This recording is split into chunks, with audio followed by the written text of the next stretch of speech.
Hey guys, today we gonna review crime romantic movie called Focus and Joy. The movie began within New York City. Con artist Nicky Spurgeon visits a bar. There, he notices Margot Robbie, a stunning young blonde who appears to be being bothered by another man. She runs away from him. He eventually passes out from intoxication and makes her way to Nicky's table. She goes by Jess. They enter her hotel room upstairs and begin kissing. Then, a man barges into the space brandishing a gun and threatens to shoot Nicky. He's her husband, according to Jess. The man responds by saying he doesn't want to shoot a man with cancer when Nicky jokes that he has cancer. Jess believes Nicky is spying on them. Before he leaves, Nicky explains how they ought to have handled the situation if they had truly intended to rob him. After doing some research on Nicky, Jess locates him a few nights later. Nicky explains that he would teach her how to scam people and that it is a game of concentration. In order for her to be unable to recognize when he has taken something from her person, he demonstrates to her how his hands work. Along with his friend Horst and their own crew of con artists, Nicky travels to New Orleans to conduct business.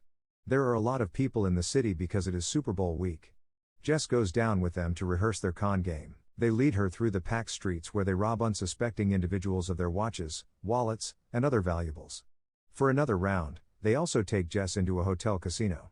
She is permitted to join the team after demonstrating. Jess meets Farhad, a friend and business partner of Nicky. He is shown uninstalling a phony ATM that is being used to steal personal information, indicating that he is involved in more intricate operation. Nicky and Jess grow fond of one another over time. After having sex, Jess questions Nicky about why some people call him Mellow.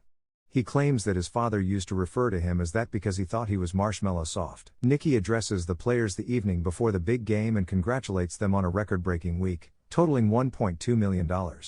He sends everyone home with the customary assurance that he will pay them their cut. Horst hands Nicky the bag of cash and demands a guarantee from him that he won't use it for gambling. Nicky makes a pledge as Jess watches. Jess and Nicky attend the football game. They place modest wagers with one another, such as on who will catch a hot dog and who won't be too inebriated to catch the wave. They wager how many guys will glance at her posterior.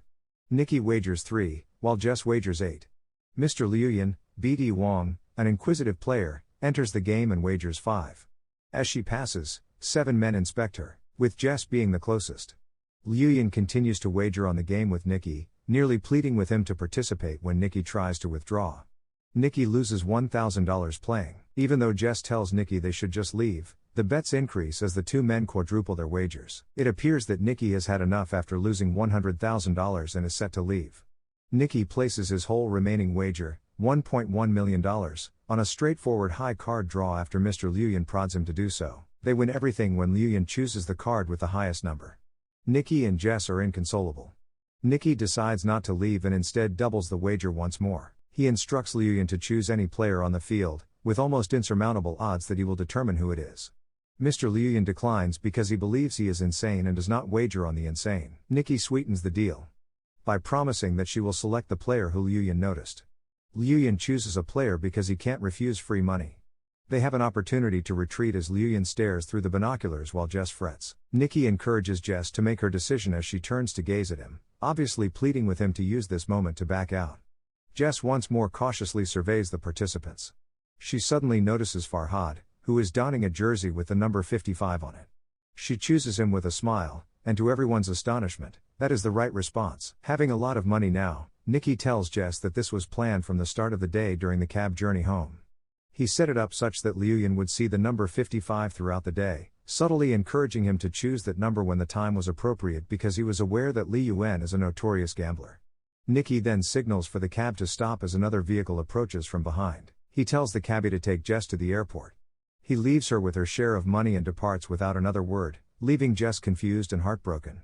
After 3 years, Nicky is collaborating with millionaire race car owner Rafael Garriga, Rodrigo Santoro. They have a cutting-edge fuel burn algorithm that will offer them an advantage in the future season.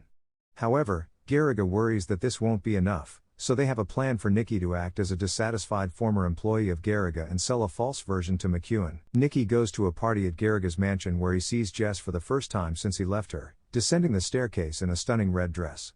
She kisses Garriga, to Nicky's disdain. He approaches Jess afterward, where she assures him that she's doing just fine on her own. Nicky plays his part of disgruntled employee, and is later approached by McEwen. In the end, Nicky sells Garriga's real algorithm for the same sum, or around €27 million, to McEwen as well as to every other racing team. Additionally, he persuades Jess to flee with him. The two of them are captured and hauled to one of Garriga's warehouses with duct tape on their mouths before one of Garriga's men. He removes the tape from Nikki's mouth but leaves it on Jess and covers her nose until Nikki explains how he was able to get the real algorithm by hacking Garriga's system. To enable him to let Jess go, Nikki first informs him that she was not involved. Nikki ultimately says that he used Jess, again, and placed a bug on her so that when she went back to Garriga's hotel room, the bug picked up his computer password. Despite knowing it to be false, he chuckles and removes the tape from her mouth. She confesses to Nikki that Garriga isn't her lover and that she only wanted his expensive watch. Jess sobs and tells him she loves him as he begins to bleed to death. Nikki appears to be dead until Owens claims that he shot Nikki precisely so as to miss any major artery. Nikki is revived by Owens after Nikki's lung is clean to blood. When Owens then addresses Nikki as Mello, Jess realizes that he is actually Bucky Spurgeon, Nikki's father, that he was complicit in the con the entire time, and that they have just executed the Toledo panic button. The movie ends. When Jess care Nikki and they keep on going. The end. Please subscribe for more movie.